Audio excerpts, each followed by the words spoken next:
সবাইকে জানাই বাংলা নববর্ষের অনেক অনেক শুভেচ্ছা। তো আজকে এটাই ছিল আমাদের নববর্ষের সকালের খাবার দাবারের আয়োজন। প্রথমেই ছিল হচ্ছে ইলিশ মাছ ভাজি, তারপরে ছিল পেঁয়াজ মরিচের ভর্তা, আলু ভর্তা, ঢ্যাঁড়স ভর্তা, কালিজিরা ভর্তা, বেগুন ভর্তা, আর আমি করেছিলাম হচ্ছে ঢ্যাঁড়সের একটা ক্রিস্পি ফ্রাই ভাজি। আর পেঁয়াজ মরিচ শুকনা মরিচ এসব তো থাকে।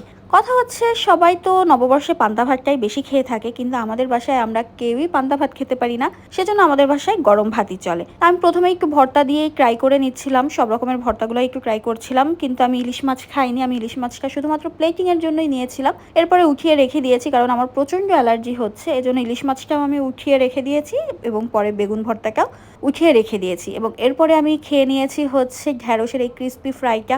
এটা আমার এত বেশি পছন্দের, আমার খুব মজা লাগে, আমার তো খালি খালি খেতেই খুব ভালো লাগে, এবং আজকে আমার বাসার সবাই খেয়ে তারাও খুব বেশি পছন্দ করেছে। তো সব কিছু খাওয়া শেষে আমি আলু ভর্তা রেখে দিয়েছিলাম, যে আলু ভর্তা দিয়ে সবার শেষে একটু এভাবে করে গরম ভাতের মধ্যে পানি ঢেলে খেয়ে নিব।